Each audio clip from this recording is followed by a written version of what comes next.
I've been watching closely what's been happening in Yemen, and I noticed that a lot of the media has sort of forgotten that there are people suffering in Yemen, and this is sort of a big question of our own humanity. So when I was asked to create the body of work, my first and primary focus was Yemen. And I created 10 pieces looking at 10 different countries in different times of history, and also the contemporary issues that we're currently struggling with. So I decided that what was important for me was really to give my own artistic interpretation.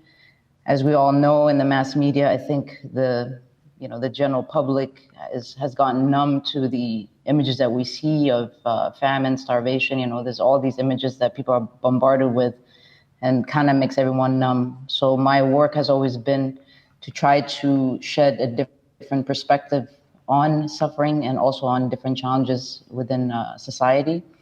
And through that, this is how I was able to produce these 10 images with not a whole lot of time, but I'm very happy with how it turned out.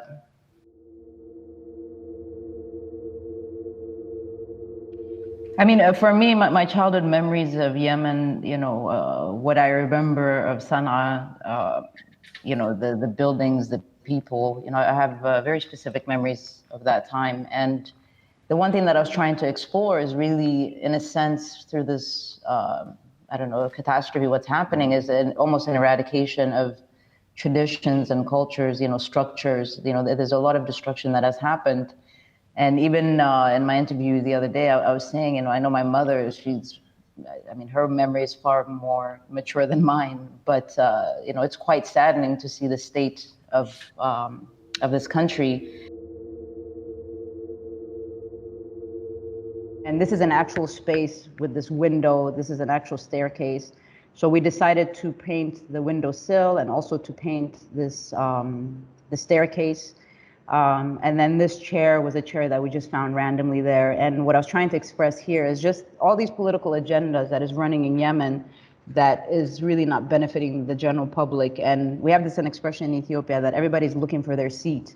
And for me, in the process of each group looking for their seat, there's an imbalance. That's why you see the bricks underneath, that everyone is searching for power, but it's not a stable power. It's not a stable seating. And then the woman on the right, to me, this is again, I think this is from North Africa, the thing that she's carrying. And also the sword was trying to mimic the traditional swords that the Yemenis men carry. But what I had imagined is that through the current situation in Yemen, all I could envision is probably the rage and the anger of the young generation of what's happening.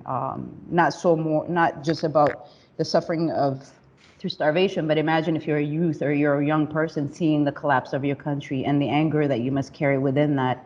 And that becomes sort of a motivation to go into fighting against whatever power that you feel like you're fighting against. So it's in a sense the suffering of the everyday person for decisions that have been made or political agendas that have been implemented that is not working out.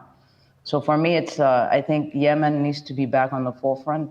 The situation is quite dire, and what I wanted to focus on was really the beauty of the culture that I remember, but also I think the great suffering that I imagine of, mothers having to, go hungry all day just to make sure that their children are able to eat. And I think often when we live in the comforts of the Western world, we cannot possibly relate to the suffering of, someone from across the planet. And this is the thing, is just imagine, when you have to make a decision, do you eat today?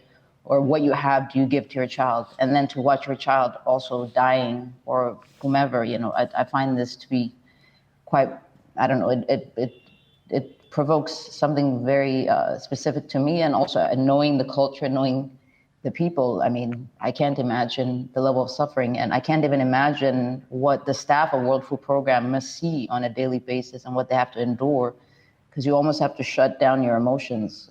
And these are the things that run through my mind when I'm creating these pieces.